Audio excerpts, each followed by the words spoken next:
o trabalho dignifica, é assim que nos explica o rifão que nunca falha. É ou não é que diz-te toda a verdade, é que só por dignidade no mundo ninguém trabalha.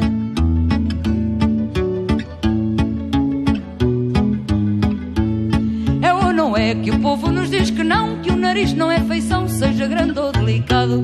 No meio da cara tem por força que se ver, mesmo a quem o não meter aonde não é chamado. Digam lá se é assim ou no es. Ay, no, no es. Ay, no, no es. Bienvenidos a bordo, a un programa que va a tener buen humor en algunas partes y que percibe cierto mal humor, aparte del mal humor, mal olor, porque se le ha complicado un poco políticamente a Javier Milei la situación general del país. Y en términos generales, uno de los datos que hay que tomar en cuenta es que se va a repetir, como tantas veces, que esta va a ser una semana decisiva, clave, por la cuestión del veto que se va a tratar en el Congreso esta semana. Milei ha llegado a una situación de cierto desgaste repentino, que no estaba del todo previsto. Por lo tanto, los que están insinuando el mal olor son los que cuentan las encuestas, lo que dicen el declive, los que anuncian el declive. En ese plano tenemos hoy un invitado, un especialista, alguien que ha acertado muchísimo con las encuestas, que nos va a iluminar un poco sobre esta situación, esta particularidad que expresa el mal olor que hay políticamente.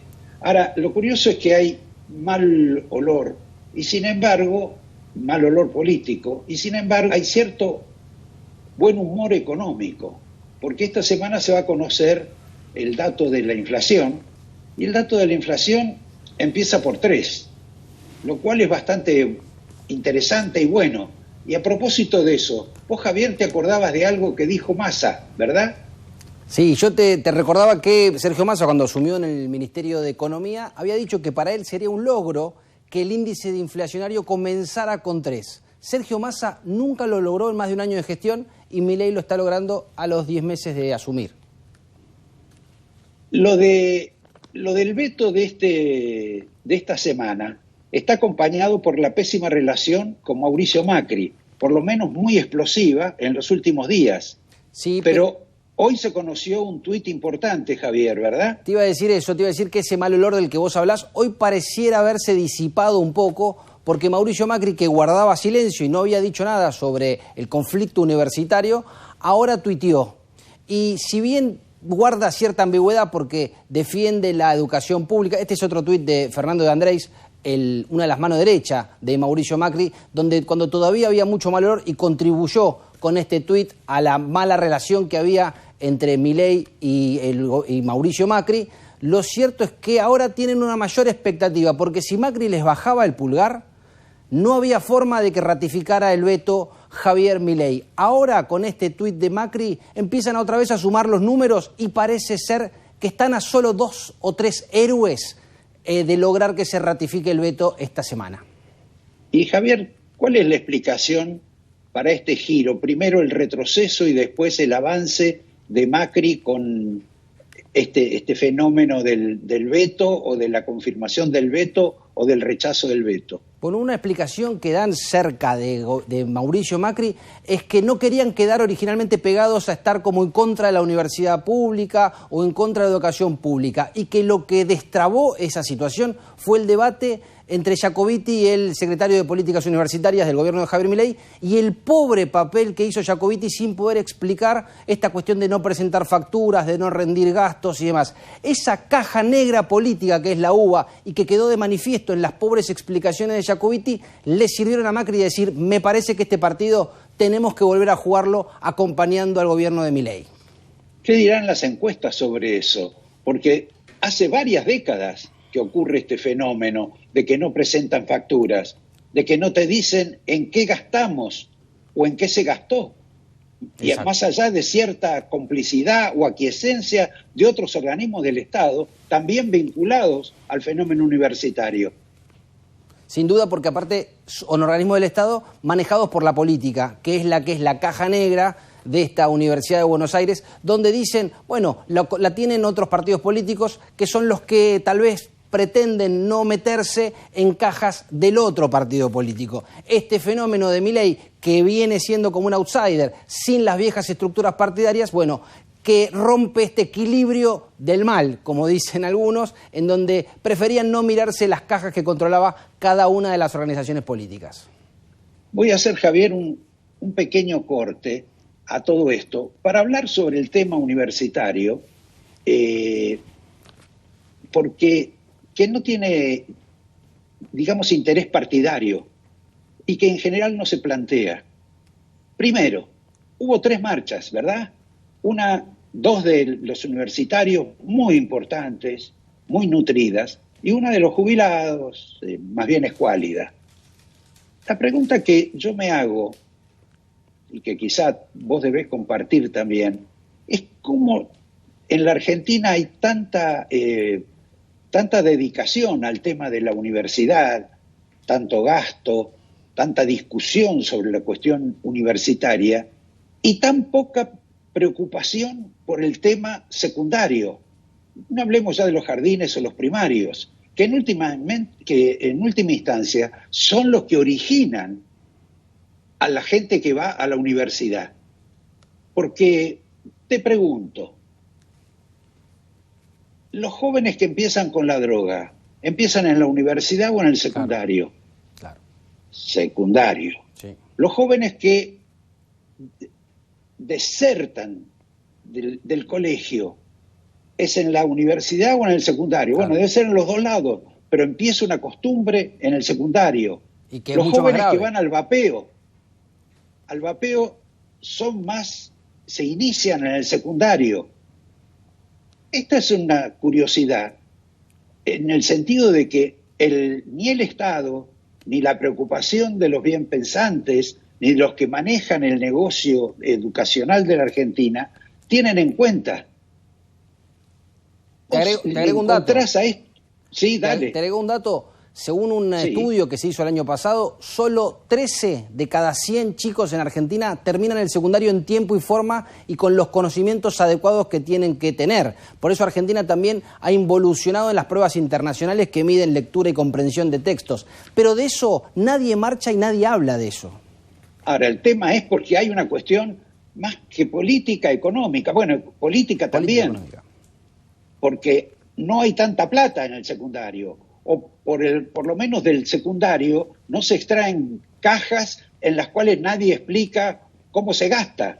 ¿Es así o no? Claro, aparte de ese presupuesto se divide en diferentes establecimientos secundarios y escuelas públicas y demás, y en cambio en las universidades se concentra en menos manos, más fácil de que sean porosas. Ahora, fíjate vos que también el alcoholismo empieza en el secundario. Fíjate vos que ahora esta cuestión del juego por los medios electrónicos, también empieza en el secundario. Todo esto es un estudio del mal que después llega a la universidad. Ahora, ni los argentinos ni el gobierno parecen inquietarse por este problema. Y los que salen a la calle a pelear, pelean por su dinero, pelean por un statu quo que producís las mejores universidades, o presuntamente una en particular, en contra del peor servicio del estudio secundario. Es rarísimo, como es rarísimo también el caso de los jóvenes que fueron a marchar. De las tres marchas, la de los jubilados fue realmente chica, no así la de los universitarios. Y la pregunta que yo me hago, los que son universitarios, que fueron a protestar por mayores recursos, por mejores condiciones, ¿cómo llegaron ahí? Llegaron ahí gracias a sus abuelos, a sus padres también. Pero ellos no fueron a la marcha de sus abuelos, no fueron a la marcha de los jubilados. No les preocupó el tema de los jubilados, de sus abuelos, los que les permitieron llegar al lugar donde están. Es difícil explicar esta situación, porque van de pronto y hacen marchas por el problema climático, por dónde corre el agua, por cuestiones que para muchos parecen cuestiones, digamos, no urgentes, sí, o mínimamente urgentes, o si fueran urgentes, lo más importante es la vida. Y sin embargo, ni los que van a las marchas estudiantiles, que le deben todo a sus abuelos, más que al Estado, se van a quejar por ellos. No tienen generosidad, más bien les sobra mezquindad o egoísmo con relación a quienes les han dado vida y les han permitido educarse. Este es un problema de la sociedad que tiene que haber también culturalmente entre Occidente y Oriente, donde se supone que en las culturas orientales a los viejos se los trata mejor. Pero es bastante curioso este fenómeno de la Argentina, en la cual tiene que ver también el gobierno, porque el gobierno se ensarza en estas cuestiones y no busca por lo menos algún tipo de alternativa imaginativa para resolver el tema de los jubilados. Y sí vivimos, digamos, con esta cuestión de vida o muerte que va a tener esta semana por el veto de Milei, con la cuestión universitaria, por la cuestión de que estén mejor los docentes, que deberían estar mejor, que se les dé un mejor lugar a los estudiantes. Pero los estudiantes no han sido generosos con sus abuelos, no son generosos con sus abuelos. Yo sé que este es un tema que quizá no sea eminentemente político, pero me parece que hay una enorme mezquindad entre los que están haciendo las marchas, los actos, a su favor, a sus intereses, y no le dan atención ni preocupación por aquellos que los inventaron.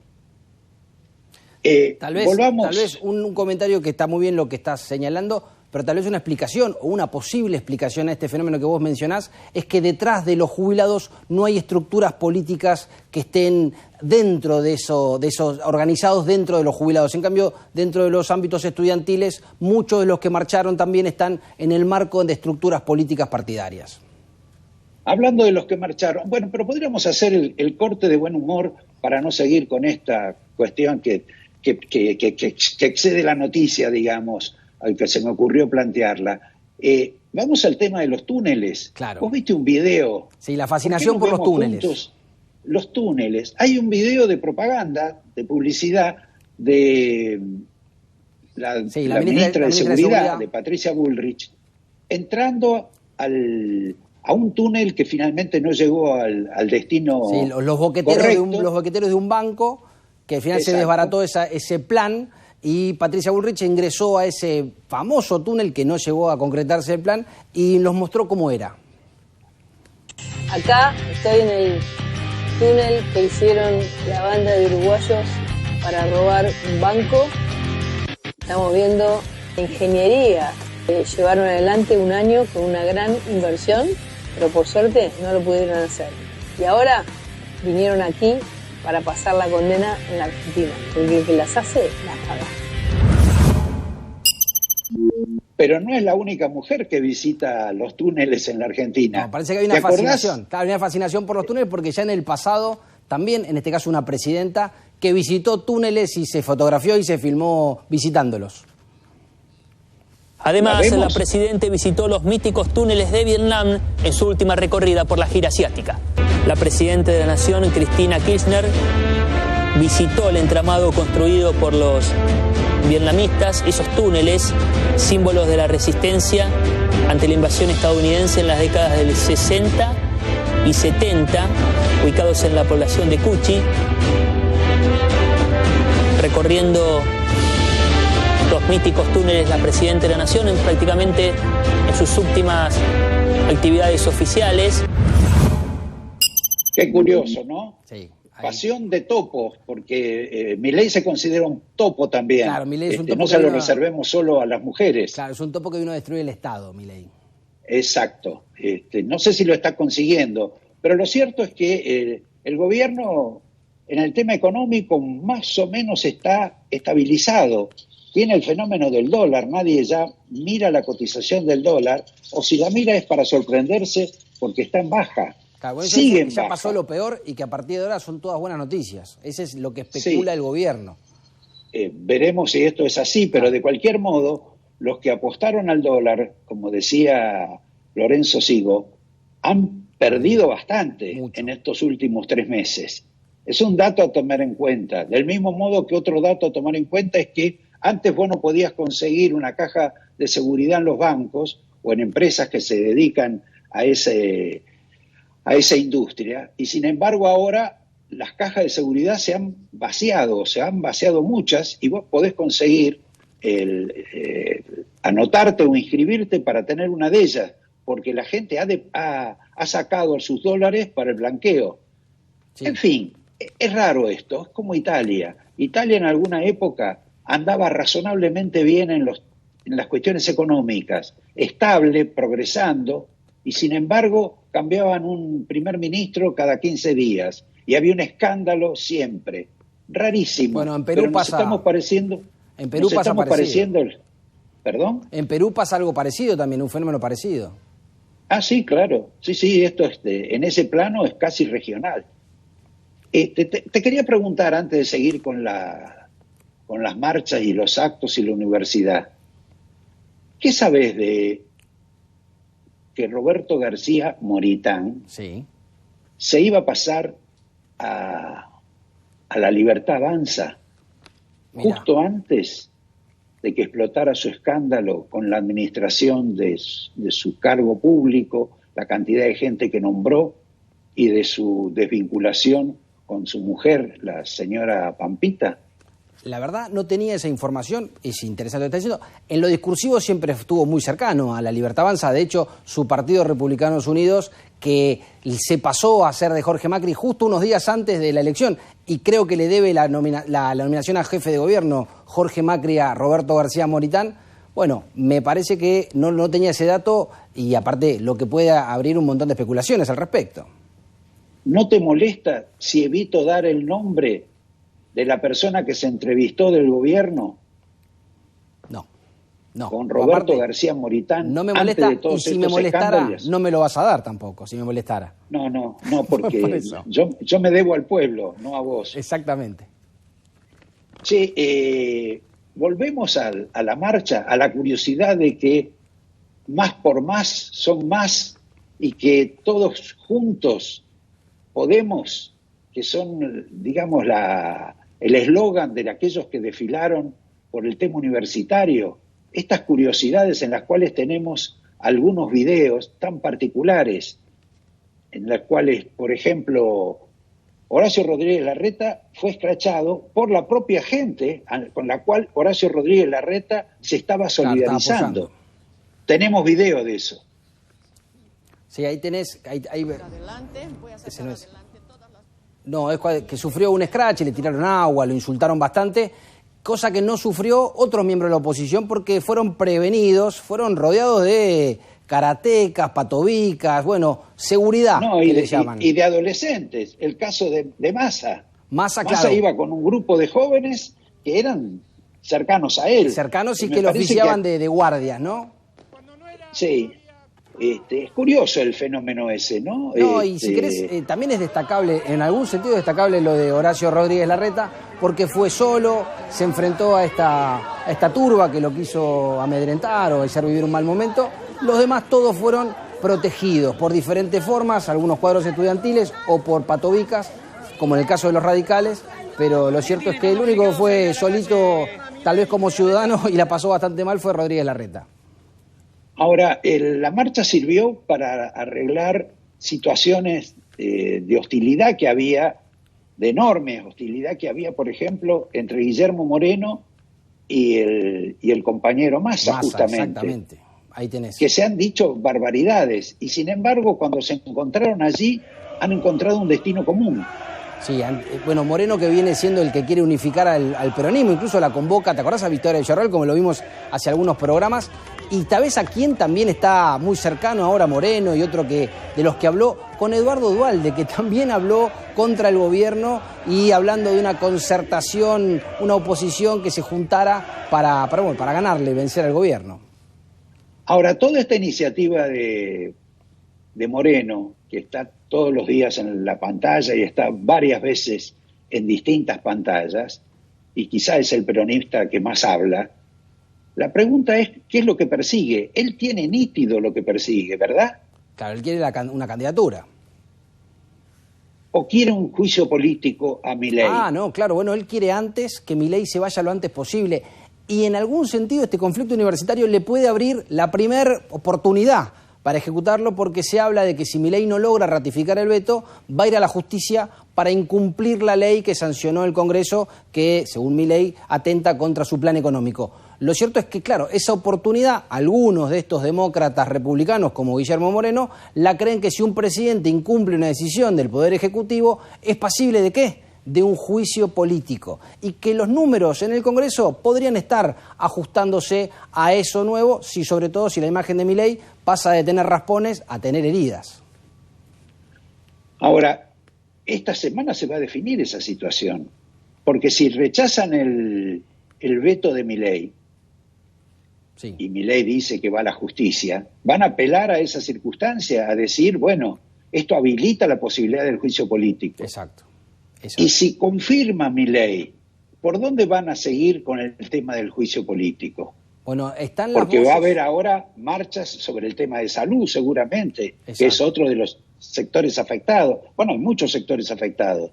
¿Esto significa que hay una campaña, que hay muchos interesados en esto, o son pocos? ¿O es lo que genera el mal olor en la Argentina? No, la verdad que por ahora son pocos, son marginales, pero todos le prestan oreja. Por ejemplo, está también esta idea de tanto de Guillermo Moreno como también la esposa de Bernie, de hablar de las facultades mentales de Javier Milei, que es esa cuestión también pasible de hacer juicio político, como que es un hombre que no estaría en ejercicio de la totalidad de sus facultades mentales. La mujer de Bernie hablaba de hacer una ficha psicológica o un test psicológico para los cargos ejecutivos, y Guillermo Moreno también viene insistiendo con esta posibilidad de voltear a Milei a través de estos instrumentos constitucionales muy forzados.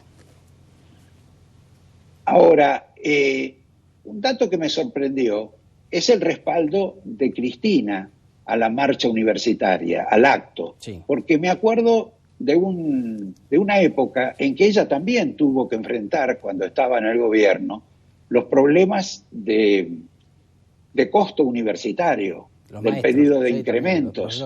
Y sobre eso es realmente singular el enfrentamiento entre lo que ella pensaba en ese momento y lo que pensaba ahora, razón por la cual, si el director está ahí atento como siempre, le voy a pedir que me pase este video, que es revelador en relación con la posición que hoy tiene, absolutamente contraria. No digo que estén perfectos, pero para trabajadores que gozan de estabilidad frente al resto de los trabajadores, por ejemplo, por el tiempo que también tienen, 4 horas frente a la jornada laboral obligatoria de 8 horas para cualquier trabajador. Y bueno, porque siempre fue así, está bien que sea así, de 3 meses de vacaciones frente a trabajadores que tienen vacaciones mucho más reducidas. ¿Cómo es posible que cada vez que nos tengamos que reunir con sus dirigentes solo tengamos que hablar de salarios y nunca tengamos que hablar de qué pasa con los pibes que no tienen clases? Esto es lo que yo quiero cambiar de la cultura. Ahora, no logró cambiar lo de la cultura, Cristina, no. Pero me extraña también que el gobierno, con tanta gente que tiene trabajando en el área de prensa, de comunicación, etcétera, no refresque estas situaciones inclusive para explicar la razón, porque es demasiado utilitaria la explicación de que no tengo plata. Claro. Hay explicaciones un poco más complejas y que la población debería requerir y que debería saber, o por lo menos recordar, inclusive recordarla a la propia Presidente. Otro tema que me llamó la atención fue la foto en la que participó el candidato del gobierno a ser juez de la Corte Suprema, Ariel Lijo, sí, en una presentación con el secretario general del gremio vinculado a los judiciales, Piumato, el señor Piumato, y bajo el cartel "La patria no se vende", absolutamente en contra de lo que pide el gobierno, sí, que es aguanten un poco las universidades y presenten la factura de lo que están gastando. Sí, ¿Qué opinión te merece a vos esa cuestión? Claro. Y si el director me pone la foto porque en la foto también hay una perla en ese aspecto. Sí, una definición política, ¿no?, del candidato, que tal vez porque tiene que congraciarse con el espectro opositor, que es el que está por ahora bloqueando su nominación, el espectro de los votos peronistas. Bueno, pero en la foto también está la segunda de Piumato, esa señora rubia que está al costado, cuyo nombre y apellido ya no me acuerdo, pero que fue candidata de la gente cercana a Milei. Claro. Es muy raro todo esto. Es difícil entender el proceso político de la Argentina. ¿No te parece a vos? La verdad que es muy complejo de entender porque, claro, el juez nominado por una fuerza política con una bandera que representa a la otra fuerza política, bueno, necesita los votos de los dos, en algún sentido. Sí, sin duda. Ahora, salteando un poquito estas cuestiones de la universidad, que las se van a dirimir ahora esta semana, hay un fenómeno curioso que afecta no del mismo modo, pero que tiene que ver innegablemente con el sexo, que evidentemente se despierta en las altas cumbres del poder, sobre todo cuando sos presidente o algo parecido, que tiene que ver con el expresidente de Bolivia, que quiere volver a ser presidente, y el presidente argentino, Alberto Fernández. Sí. Y la curiosidad es cómo se arma una especie de combo en el cual tenemos que ver estas acusaciones que hay sobre Evo Morales, gravísimas y seguramente ciertas, y la historia de Alberto Fernández, su esposa, y esa suerte de hotel de albergue transitorio que en algún momento se convirtió en la Casa Rosada. Director, ¿me puede pasar ese video? No voy a desistir, voy a seguir adelante, voy a sacar adelante todas las violaciones de las niñas de 11 años del trópico, de 14 años, todo lo que se investigue. Todo lo que nos has hecho estos 14 años a las comunidades indígenas, no voy a callar. Ahora me he convertido en la voz de un pueblo que ha llorado durante estos 14 años. Y no me voy a doblegar de campesina a campesina. Yo soy condorinina, tú eres Morales AM. Lo conocí a Evo cuando no era todavía presidente. Nos vino a ver y lo recibimos con Néstor en su despacho. Y ahí advertimos que tal vez podía ser la primera vez que Bolivia tuviera un presidente que se parezca a Bolivia, que se pareciera a Bolivia. Eso fue Evo. Fue el verdadero presidente que representó las entrañas mismas de Bolivia, cuando Bolivia no se permitía semejantes cosas. Así que, Evo, acá lo que dejás son amigos, que siempre van a estar. Simplemente, Javier, yo voy a contar una anécdota personal de una reunión de presidentes que hubo en Montevideo. Sí. Yo volví de una cena a un hotel céntrico y quizá uno de los más importantes de Montevideo, y esa noche ahí iba a recibir a más de un presidente en el hotel, razón por la cual habían tendido la alfombra roja. Pero me sorprendió que estuviera todo iluminado y que se pusiera también en marcha un proceso de calentamiento de la piscina a las 2 de la mañana. Y pregunté la razón por la cual se ocupaban de esa cuestión con tanto esmero, y si era por la llegada de los presidentes. Y me dijeron, no, esto es una exigencia del presidente Evo Morales. Me sorprendió, porque generalmente uno no se baña en una piscina caliente a las 2 de la mañana o a las 3. Y más me sorprendió a la mañana siguiente, cuando tuve que desayunar al lado de Evo Morales con la comitiva que lo acompañaba. Al margen de los caballeros que estaban con él, había varias damas, no solo las azafatas, que por supuesto eran muy lindas y seguramente experimentadas, sino algunas otras compañeras revolucionarias, razón por la cual parecía Evo Morales un hombre de buen gusto. Lo que no parece es de buen gusto tener o facilitar o proponer o presionar para tener actividades sexuales con menores de edad. Que esa es la denuncia sobre Evo Morales, la denuncia que está fuerte, incluso acusándole de que tuvo una hija con una menor de en ese momento 15 años. Sí, bueno, te diría que esta semana también se inicia el debate del presupuesto. Exactamente. Pero ya viene fallado el presupuesto. Y si no viene fallado el presupuesto por parte del gobierno, sí viene con críticas de quienes en alguna medida se comprometieron a tener una base segura para ese presupuesto, a sostener las bases. Se firmó hace poco y ya están cambiando de idea. Vos seguiste este tema, Javier. ¿Me lo explicás? Claro, es así. Se especula, el día martes va a presentar en el presupuesto, se van a presentar Guberman y Kirchner para hablar de desarrollar las dudas que tengan en el Congreso. Lo cierto es que ya empiezan a especular o se empieza a saber, se va a confirmar esta semana, que lo que piden los gobernadores o los representantes de los gobernadores es que el gobierno aumente el gasto que pone en el presupuesto. Y del gobierno ya empiezan a responder, pero si hace muy poquito tiempo firmamos el Pacto de Mayo con un compromiso de todos de reducir las cuentas fiscales en todas las provincias de la República Argentina. Bueno, esa contradicción y esa discusión es la que vamos a empezar a tener a partir del martes, donde van a presionar también muy fuertemente para que se presente Luis Caputo y explique, no los secretarios, sino que sea el propio Luis Caputo, que por ahora dijo que no va a ir porque no se va a someter al circo que va a ser su presencia en el Congreso. Nada sabemos, pero sí conocemos los resultados de la reunión entre Mauricio Macri y Caputo Jr. Se especulaba que había sido muy mala, sobre todo por el tuit ese que veíamos al principio del programa de Fernando de Andrés, la mano derecha de Mauricio Macri, que habló de esta fábula de la rana que te ayuda a cruzar el río al escorpión y que el escorpión siempre lo va a terminar picando, por más que la rana le esté haciendo un favor porque es su naturaleza picar y envenenar. Pero ahora parece que Macri retrocedió y va a acompañar en principio al veto de Milei. Bueno, me parece que Mauricio Macri lo que comprendió o le hicieron comprender es que él no puede o no está en capacidad de acompañar a Macri hasta la puerta del cementerio.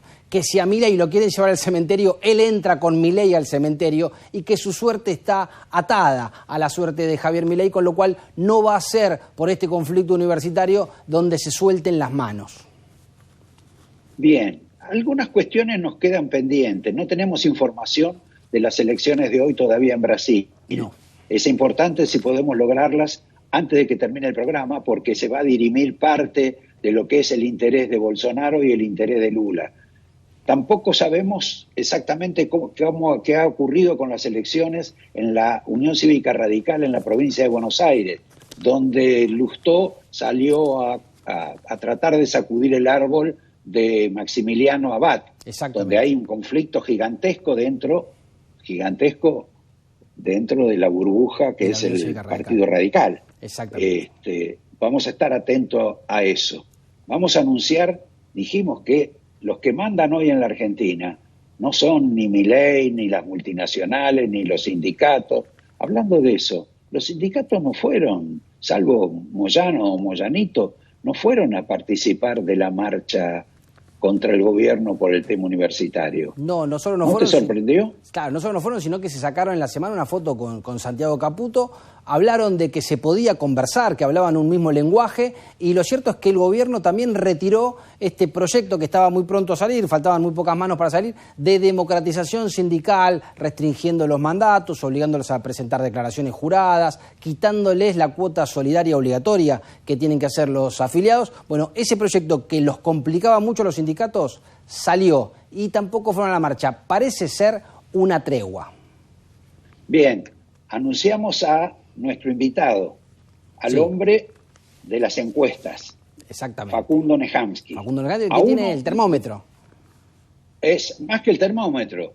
No, ¿qué termómetro? Tiene el puntero. Claro. Él es uno de los que manda, más de lo que piensa Milei, o de lo que pueda pensar Macri, o de lo que puedan pensar los radicales o los peronistas. Manda más que ellos. Queda así dos datos.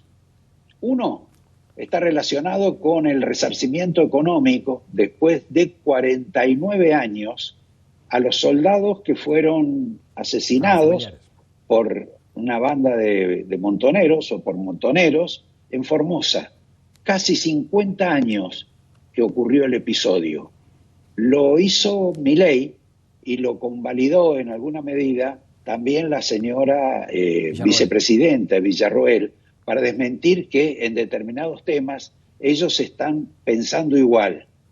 Lo que me parece que no van a estar pensando igual cuando ella vaya ahora a entrevistarse con el Papa, quien al recibirla está como fogoneando todo un fenómeno crítico, toda esa cuestión en la cual Moreno, que es un hombre de confianza del Papa, mucho más su esposa, que empuja a favor del juicio político.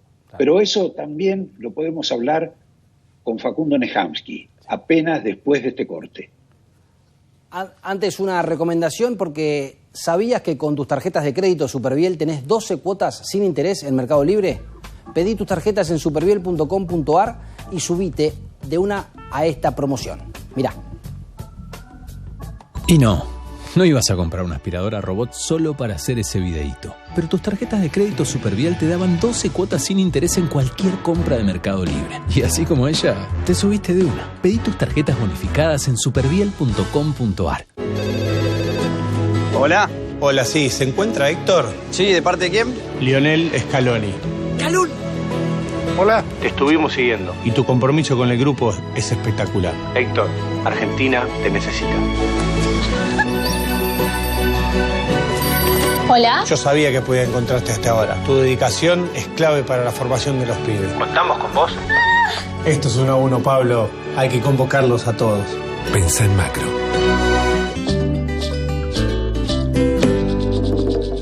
¿Querés mudarte? Vení que te llevo. Este lugar cuenta con 214 ambientes para vos. Te estoy mostrando una unidad súper moderna, ya que desde tu celular puedes abrir cuentas, invertir tu dinero 24/7, todo lo que quieras desde acá. Cuenta con fáciles accesos a préstamos hipotecarios personales con tu cuenta sueldo. Mudate para mudarte. Banco Hipotecario, el banco del hogar. Más libertad es mayor prosperidad económica. Menos Estado es mayor producción, inversión y empleos privados. Promover la libertad empresarial es una señal de confianza que alienta las inversiones en el país.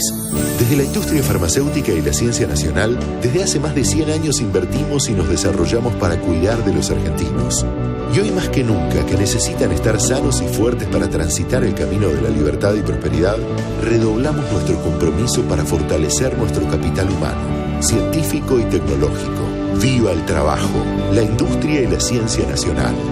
Silfa, los laboratorios argentinos, industria estratégica.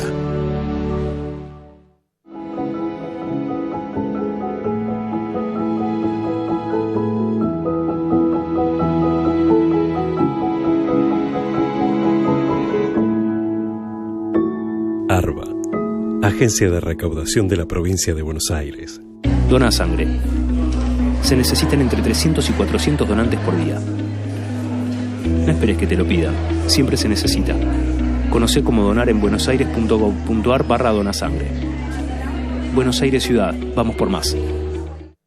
Desde la UDRA y OSUDRA seguimos innovando para acercarte todos nuestros beneficios. Para ello, desarrollamos un chat de consulta en el que encontrarás toda la información necesaria para afiliarte y acceder a los derechos sindicales y de obra social. Escribile a Gasti y sacate todas las dudas.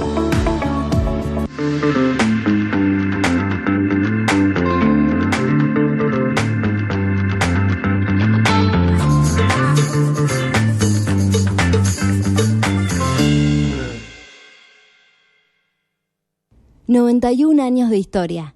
Conoce el Palacio Legislativo. Agenda tu visita guiada en legislatura.gov.ar. Legislatura porteña. Nos une a la ciudad.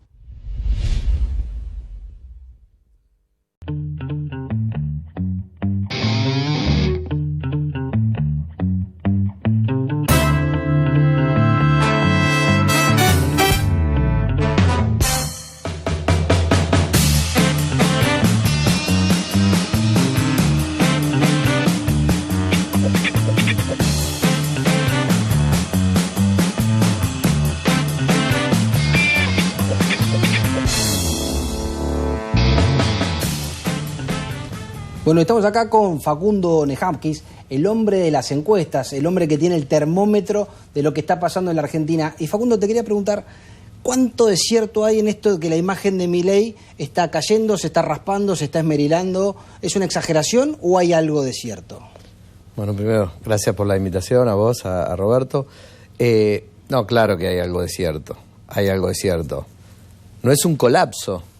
No es que el presidente pasó de tener 55, 60 puntos de imagen positiva a tener 20 y entonces estamos con un presidente que no tiene credibilidad en la opinión pública. ¿Qué notamos?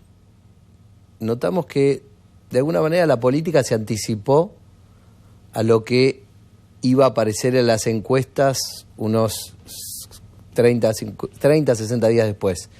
Viste que empezamos a ver que en el Congreso hubo un cambio de la oposición racional y constructiva y negociadora hacia posiciones más duras. Sí.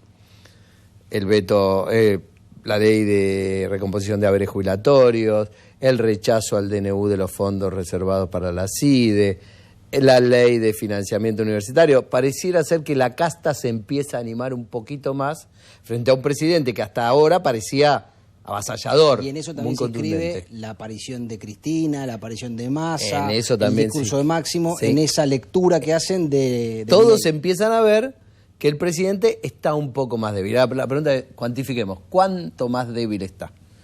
¿Qué es lo que vemos nosotros? El presidente nunca fue un presidente al estilo Alberto Fernández o al estilo incluso también Mauricio Macri, que con la llegada al poder crecieron en imagen más allá de los votos que obtuvieron. Siempre estuvo en el rango entre 50 y 60 puntos. Había un mes mejor de 56, había otro mes peor de 53, había meses de 52, pero siempre se mantenía en un rango en el cual vos decías, bueno, todos los que votaron a Milei en el balotaje lo siguen apoyando. ¿Qué pasó a partir del mes de junio, julio? Eso empezó a cambiar. ¿Mi lectura cuál es? Bueno, algunos de los convocados por Milei a este sacrificio se bajan porque se fatigan, no aguantan, porque el camino que se propone es un camino muy difícil de sobrellevar porque el costo es muy alto. Es decir, cuando nosotros empezamos preguntábamos, cuando empezó el gobierno, ¿vale la pena el esfuerzo que estás haciendo? Y el 55, 56% te decía que sí. Hoy ese que sí te lo dice 44, 45%. Es decir, el presidente cayó un escalón. Antes estaba en el rango entre 50 y 60, ahora está en el rango entre 40 y 50. Mejor la imagen propia, mejor la imagen de Milei, en el rango entre 44 y 46 puntos de apoyo, un poco peor la imagen de la gestión, que se ubica casi en el piso de los 40, entre 40 y 42 puntos.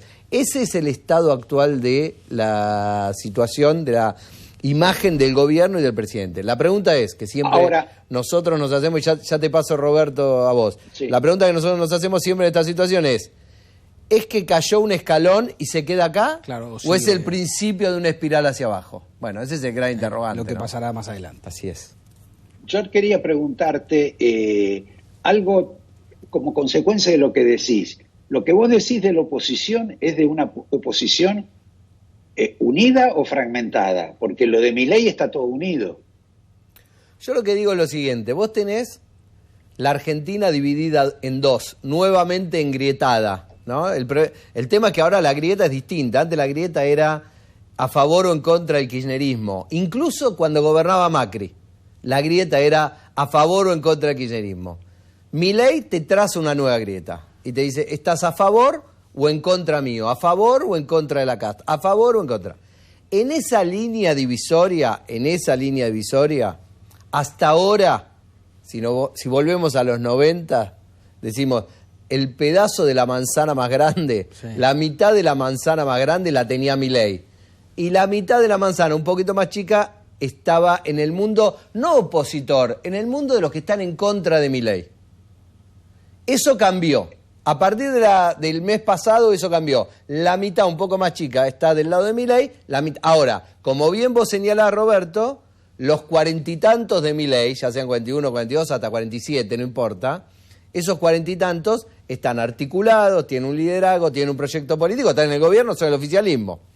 Los que están en contra de Milei, no están articulados, están fragmentados, y te representa una escena variopinta que va desde la izquierda trotskista, el kirchnerismo, el radicalismo, Lilita Carrió y el encuentro federal, digamos la línea que comanda Miguel Pichetto. Es decir, es variopinto. Eso no quiere decir que se van a articular y que se van a juntar y que ahí tenés una alianza electoral de cara al 2027. Simplemente lo que estamos alertando es que por primera vez, desde que asumió, Milei, cuando traza la línea y dice, todos los que están del otro lado, ojo, porque hoy los que están del otro lado son más que los que están del lado de él. Y decime, Facundo, hablando hacia futuro, ¿qué te da la señora Karina Milei? ¿Qué perspectiva le encontrás para que confíe tanto el hermano, obviamente, porque es su hermana, pero qué tipo de rol político puede tener, o perspectiva, desarrollo político, electoral, o simplemente va a ser una organizadora de algo? Mira, yo el otro día hice un comentario en un programa de un colega tuyo que estaba justo Berti Venegas Lynch. Sí. Y no le gustó el comentario que hice, pero yo acá lo voy a repetir para ser provocador. Sí. Sí. Viste que Milei en su ideología es anarcocapitalista, es libertario, sí.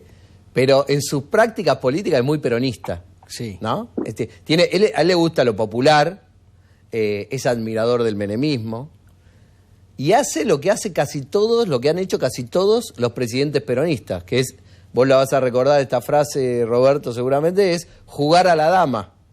¿Sí? Sí. Es decir, no es su esposa, sí, pero es una mujer que tiene cerca de él, que en movimientos políticos en los cuales la fuerza política pesa mucho menos que el líder, como es el caso de La Libertad Avanza, donde Milei es la figura omnipresente, claro. Y el movimiento político es una conformación que viene después de él y que tiene muchísimo menos peso.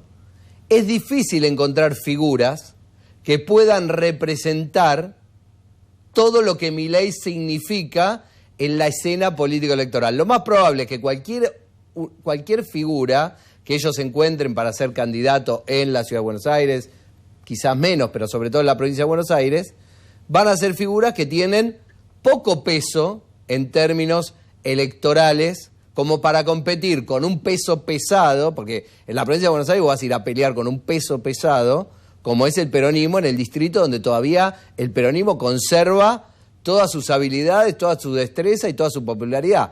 Entonces, la única manera que tiene Milei, a mi opinión, de equiparar el peso de su figura es poner a la vieja usanza en la boleta alguien que tenga su apellido y que represente lo que él significa para la sociedad. Todos los demás van a ser figuras o tienen... o claro, lo más probable que sea... A ver, quizás probablemente hay otra figura, yo no digo que no, quizás Patricia Bullrich podría también hacer una muy buena elección en provincia de Buenos Aires. Pero bueno, también si jugar a la dama te permite construir a futuro alternativas en candidaturas presidenciales. Vos, Facundo, decís que la transferencia, la automática es entre Javier y Karina. A ver, hay que estudiarlo, hay que ponerlo en práctica, hay que ver cómo eso se desenvuelve. Pero la historia comparada, los antecedentes que nos muestran que en general ese tipo de relación, Cristina Néstor, Evita Perón, sí. Chiche Dualde, es en territorios donde lo popular pesa mucho, como la provincia de Buenos Aires, ese tipo de relaciones tienden a ser muy efectivas después en el escenario político-electoral. Si vos me preguntás, Roberto, ¿la tenés medida Karina y ya sabés que mide lo mismo que Javier? No, todavía no. Recién tuvo su primera aparición el otro día, pero yo creo que con la metodología de comunicación, el profesionalismo que ha demostrado tener este espacio político que se llama La Libertad Avanza para construir comunicación política alrededor de Javier Milei, no debería tener problemas para armar algo similar con Karina Milei, siempre y cuando, por supuesto, la sociedad después los acompañe a los dos en términos electorales, ¿no? Eso también, digamos, hay que tenerlo en cuenta. Es decir, no puede suplir Karina Milei lo que Javier Milei no pueda tener como presidente con su acompañamiento de parte de la sociedad. Ahora, convengamos que de pronto, por más popular que sea y haya sido el peronismo, de pronto un día perdió con Francisco de Narváez. Por supuesto, por supuesto. Yo creo que ahí vamos a la contracara. Supongamos que el presidente hace un buen gobierno. Supongamos que hacer un buen gobierno significa que la economía se recupere de cara a las elecciones del año que viene, con una candidatura como la de Karina Milei. Estoy seguro que va a ser una excelente elección en provincia de Buenos Aires. Así como también la contracara de eso es que si el gobierno no logra esa recuperación económica, no logra un impacto en el mejoramiento, en la calidad de vida de los argentinos en términos significativos de acá a las elecciones del año que viene, también la gente te puede hacer perder con cualquiera, como le pasó al peronismo, que perdió estando en el gobierno con un Francisco Narváez, o Cristina perdiendo con Esteban Bullrich, con un ignoto Esteban Bullrich en 2017. ¿Vos, Javier? No, yo te quería preguntar, con esta novedad de la boleta única de papel que se aprobó ahora, ¿a quién pierde más, Milei o el peronismo? A ver, en realidad lo que pierde el efecto, a ver, recordémosle a la gente, porque no todos los que nos miran saben qué, ¿no? El Congreso aprobó la elección para candidaturas nacionales por el sistema de boleta única de papel. Entonces, como es en Santa Fe o como es en Mendoza, como es en Córdoba también, nosotros vamos a ir al cuarto oscuro y ya no vamos a encontrar miles de boletas o cientos de boletas, sino que vamos a encontrar una única boleta en donde vamos a tener que marcar nuestra opción electoral. Bien, eso es para los cargos nacionales. Sí. Los cargos provinciales, gobernador, legisladores provinciales, intendentes, concejales, se van a seguir votando por la metodología tradicional. Cada partido con su lista. Claro, y vamos a ver si el gobierno de la provincia de Buenos Aires, especialmente, que es donde más peso tiene esto, lo va a hacer de manera concurrente, quiere decir que se vote el mismo día, o si lo va a hacer en elecciones separadas. Ahora, supongamos que lo hace en elecciones concurrentes. Sí. Hasta ahora, ¿cómo funcionaba la cosa? El candidato, que era la figura principal que ponía los votos a la cabeza de la lista, tenía mucha capacidad para presionar al aparato que estaba por debajo para obligarlo a cederle candidaturas, listas de concejales, listas de diputados provinciales. La famosa lapicera. La famosa lapicera. Hoy, supongamos un escenario donde a Cristina le fuera muy bien en las elecciones del año que viene y sea una candidata totalmente ganadora, el peronismo, no te voy a decir que se va a desentender de esa situación, pero le va a decir, perfecto, Cristina, vos definí toda la lista de diputados nacionales en la provincia de Buenos Aires, pero después abajo se junta el aparato que va a ser el que va a tener que traccionar la elección a nivel provincial, y vamos a definir quiénes son los senadores provinciales, los diputados provinciales. Es decir, va a haber 8 elecciones distintas en cada uno de los distritos de las secciones electorales de la provincia de Buenos Aires, y cada elección va a ser una sorpresa diferente. Por lo tanto, creo que le da autonomía a los aparatos políticos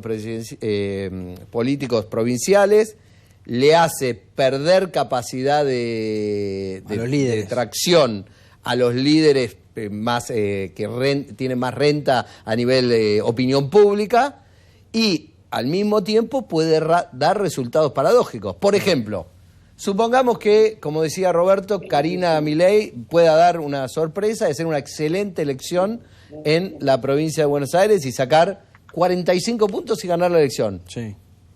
Podría tranquilamente convivir con una elección también de 45 puntos, pero inversa del aparato del peronismo en la provincia de Buenos Aires, que a través de la atracción de intendentes y el propio aparato del gobierno de la provincia de Buenos Aires haga una excelente elección en la concurrente provincial. Entonces, en principio, uno tiende a pensar que el impacto que tiene tendría que ver más con esto que con otras cosas. Perfecto. ¿La ves a Cristina firme para ser no solo presidenta del Partido Justicialista, sino también candidata en la provincia de Buenos Aires? Porque a menos que decida elegir por el hijo.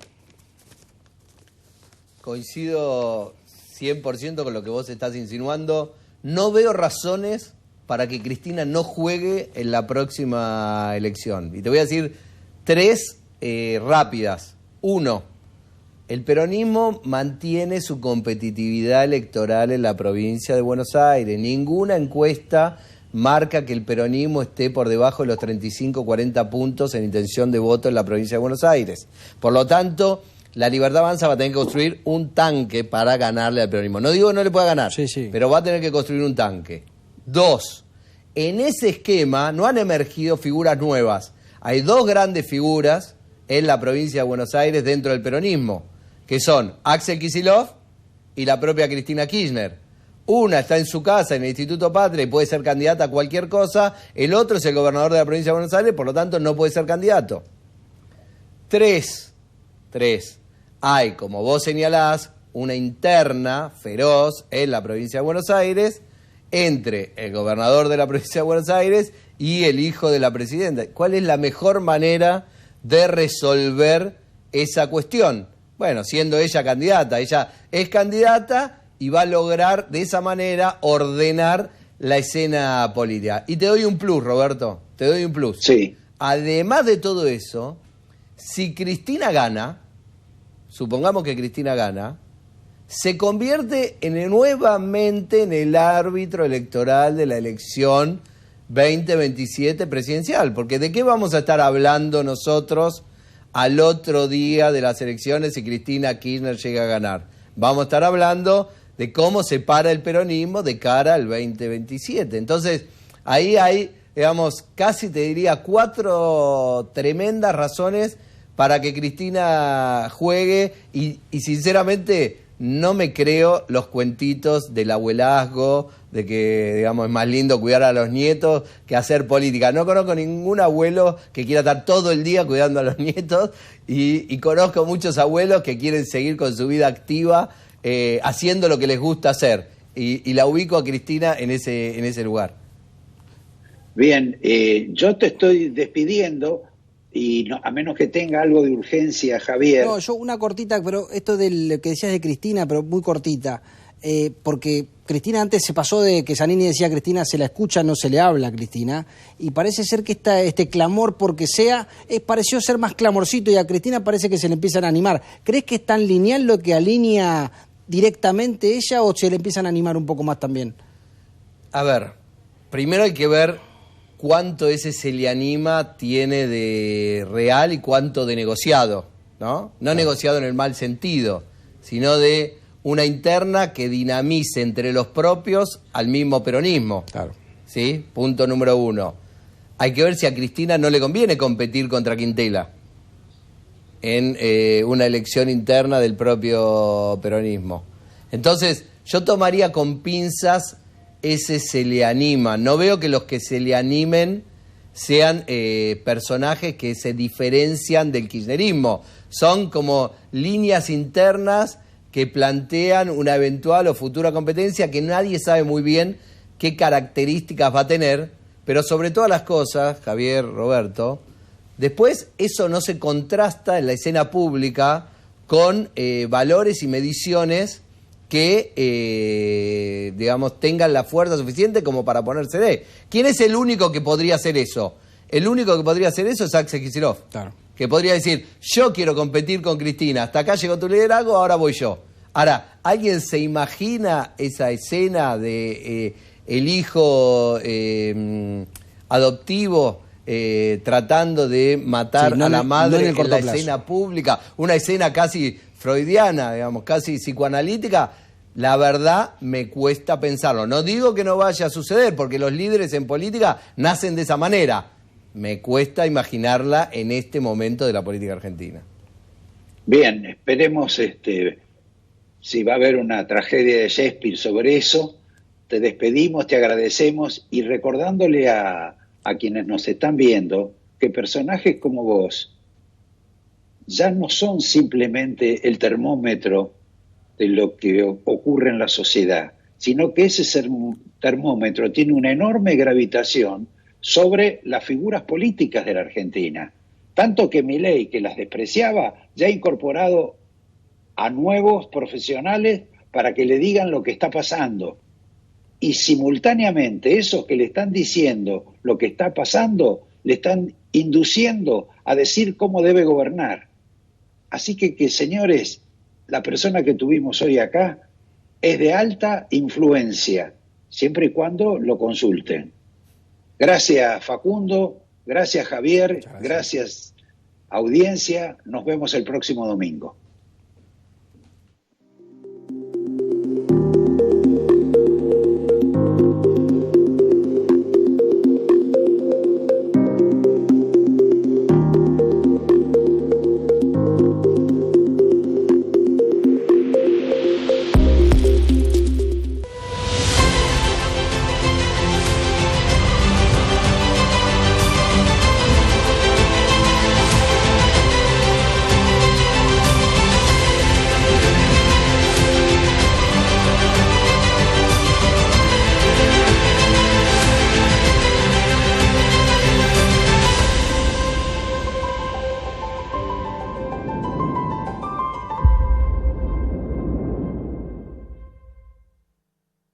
En IRSA, Propiedades Comerciales, nos comprometemos con las comunidades en las que se asientan nuestras unidades de negocios.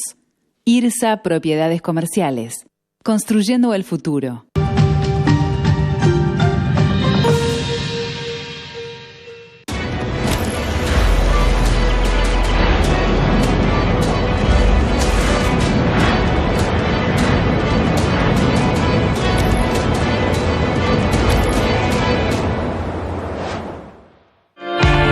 Infinia es tecnología y calidad internacional top tier, recomendada por las principales automotrices.